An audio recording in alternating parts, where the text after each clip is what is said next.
Hello, fabulous scholars. Things were really starting to get interesting, weren't they? So Antipholus is telling his side of the story to the Duke, asking the Duke to punish Adriana for all the tricks that she's been playing on him all day long. And he had just gotten to the part where Dr. Pinch had tied him up and thrown him and Dromio into a dark room. And that's where I stopped. So let's see how they managed to escape, because remember, these people know that Antipholus and Dromio are in the church here, but you and I know that this Antipholus and this Dromio were never in the church. These were the ones that were tied up and taken to Adriana's house. So let's see what happens. So Antipholus continues to tell his side of things to the Duke and says, "Till, gnawing with my teeth my bonds in sunder, I gained my freedom, and immediately ran hither to your grace, whom I beseech to give me ample satisfaction for these deep shames and great indignities. I chewed through all my ropes, and as soon as I broke free, I ran here to find you, sir, so that you could punish all these other people for all the terrible things they've been doing to me." And Angelo the goldsmith, who knows some of the story, right, says, "My lord, in truth, thus far I witness with him that he dined not at home, but was locked out."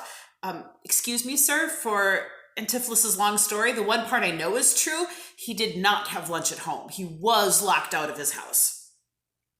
"But had he such a chain of thee, or no? Did you give him a necklace, or not?" "He had, my lord, and when he ran in here, these people saw the chain about his neck. Yes, I did give him the necklace, and when he ran into the church just a few minutes ago, everybody else saw him wearing that necklace. It was around his neck." And then the second merchant kind of pipes up because he's been listening to this and he just wants to explain his side of the story too. And he says, "Besides, I will be sworn these ears of mine heard you confess you had the chain of him after you first forswore it on the mart. Excuse me, I also heard Antipholus say that he'd gotten the necklace after the first time when he said he didn't get the necklace when we first met him at the marketplace. And thereupon I drew my sword on you, and then you fled into this abbey here, from whence I think you are come by miracle. And when you said that you did have the necklace, after saying that you didn't have the necklace, that's when I pulled my sword out and challenged you to a duel, and that's when you ran into the church here, and I think you came out using magic." Antipholus says, "I never came within these abbey walls, nor ever didst thou draw thy sword on me. I have never been in that church, and you never pulled out your sword and challenged me to a duel. Never. I never saw the chain, so help me heaven, and this is false you burden me withal. I have never seen the necklace, and you're all telling lies. Just stop lying." And the Duke is listening to this, and he knows these people. He's known most of them for a very long time. And so he knows that they're virtuous and honest and telling the truth, or they should be telling the truth, but none of it makes sense. So the Duke says, "Why, what an intricate impeach is this? This is a very confusing situation. I think you all have drunk of Circe's cup. If here you housed him, here he would have been. I think you're all under some magical influence. If you really had chased him into the church, he would still be in the church.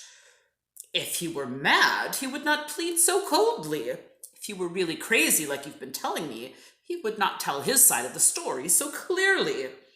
You say he dined at home. The goldsmith here denies that saying. So you, Adriana and Luciana, say that he had lunch with you, but the goldsmith said he didn't. Sir, what say you? Dromio, what do you say?" And so Dromio, what is he going to say? He says, "Sir, he dined with her there at the Porpentine." Oh, no, he didn't have lunch at home. He had lunch at his friend's house at the Porpentine. Talking about courtesan. He did, and from my finger, snatched that ring. Oh, he did have lunch at my place, and you can tell because that ring that he's wearing on his hand, that came from me." Antipholus agrees. "'Tis true, my liege. This ring I had of her. See, yes, that's true. She did give me this ring." And then the Duke, again, trying to figure out the pieces, says, "Saw'st thou him enter the abbey here? Did you see him go into the church? And Courtesan says, Sure, my liege, as I do see your grace. Oh, as clearly as I can see you right now. Yes, I saw him run into the church. And the Duke says, Why, this is strange. Go call the abbess hither. I think you are all mated or stark mad. Somebody go get the abbess. I think you're all in some big trick together, or you're all crazy. So a servant leaves to go get the abbess. And that's when Aegeon comes up. He's just been listening and watching, and he kind of taps the Duke on the shoulder and says, Most mighty Duke, vouchsafe me speak a word. Excuse me, mighty Duke, could I please say one thing?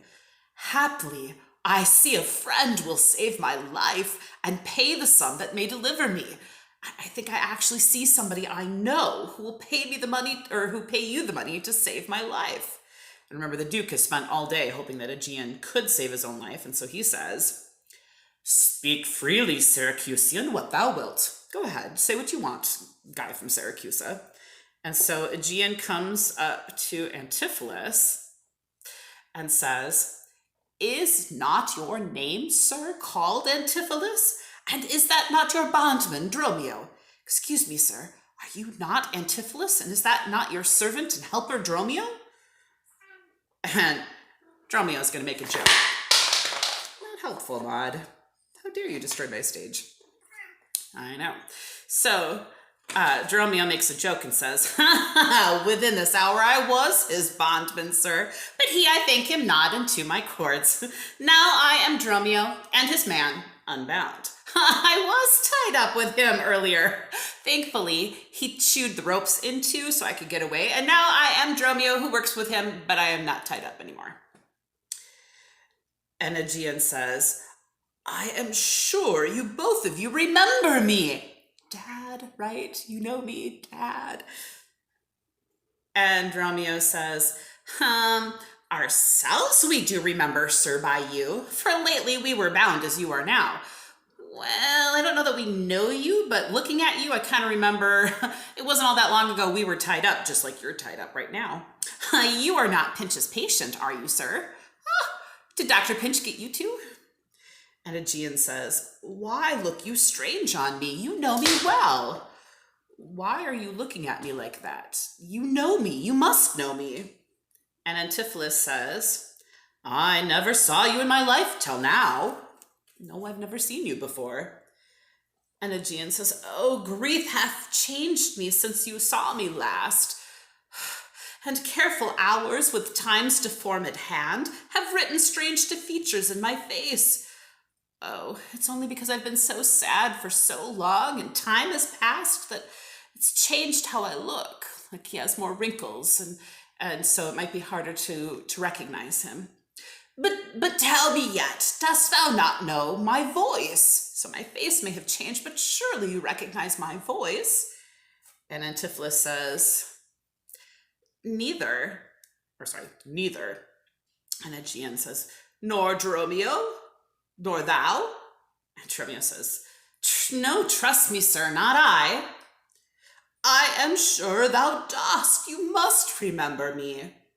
And Dromio says, Aye, sir, but I am sure I do not. Okay, you tell me that I have to know you, but I am sure I do not know you. And whatsoever a man denies, you are now bound to believe him, because you're tied up, you have to believe me. I win.